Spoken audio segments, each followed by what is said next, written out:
মাঝে, মাঝে মনটা আসলে ভীষণই খারাপ হয়ে যায়। আর মন খারাপের আসলে আমি কোনো কারণ খুঁজে পাই না।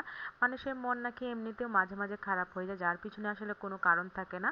আবার মাঝে, মাঝে মনে এত বেশি ফুরফুরে আর ভালো লাগা হয়, মনে হয় যে ২ টা ডানা যদি থাকতো তাহলে বুঝি আকাশে উড়ালেই মারবো এরকম মনে হয়। তো আমার সাথে কার, কার মিলে যায় আমি জানি না। তবে আজকে আমার মনটা ভীষণই, ভীষণই খারাপ। আমার কেন মন খারাপ আমি জানি না। তো তারপরও চলে আসলাম রান্না করার জন্য, যেহেতু বাচ্চা-কাচ্চা আছে তাদের জন্য তো রান্না-বান্না করতেই হবে। আর আমি হচ্ছে আজকে ভাবলাম একটু মাংস রান্না করব। আর ফ্রিজটা যেহেতু নষ্ট, গরুর মাংস অনেক দূরে আছে, যার কারণে ভাবলাম আজকে একটু মুরগির মাংস রান্না করি। এই পৃথিবীতে আসলে সুখের আসলে কোনো সংজ্ঞা হয় না। এই পৃথিবীতে অল্প খেয়ে পরেও কিন্তু মানুষ অনেক বেশি সুখে থাকে, আর হাজার হাজার টাকা, লক্ষ লক্ষ টাকার গয়নাগাটি পরেও কিন্তু মানুষের সুখ আসলে খুঁজে পায় না। অনেকেই দেখবেন দালান কোঠা থেকেও কিন্তু সুখ খুঁজে পায় না, আবার অনেকেই দেখবেন কুড়ে ঘরে থেকেও কিন্তু দিব্যি হাসি খুশিভাবে সুন্দর করে সংসার করে যাচ্ছে সুখে শান্তিতে।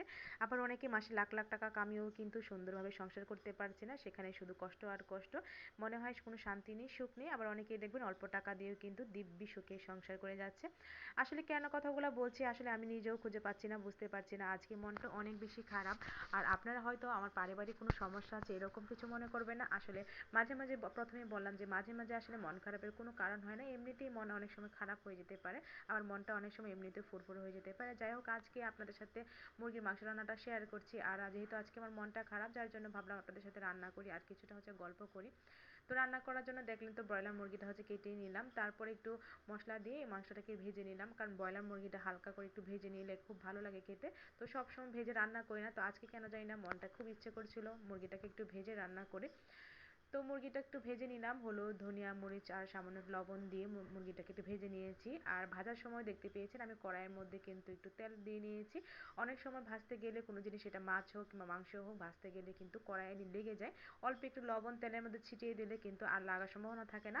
তারপর হচ্ছে মুরগিটাকে ভেজে এখন এই তেলের মধ্যে আমি বেশ কিছুটা পেঁয়াজ কুচি ভেজে মশলাগুলো দিয়ে নিচ্ছি। তো তেলের মধ্যে প্রথমেই দেখতে পেলেন আমি হচ্ছে গরম মশলাগুলো কিছুক্ষণ ভেজে নিয়েছি। গোটা গরম মশলার মধ্যে দিয়েছিলাম এলাচ, দারচিনি, তেজপাতা। তো আমি মাংস রান্না করলে গরম মশলার মধ্যে এগুলাই দিই।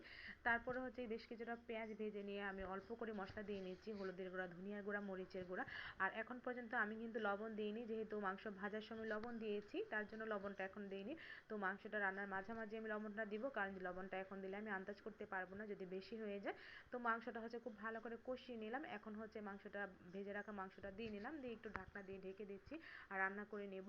তো মাংসটা যখন ভালো করে কষানো হয়ে যাবে এই পর্যায়ে আমি টেস্ট করে নেব লবণটা আমার কি পর্যায়ে আছে।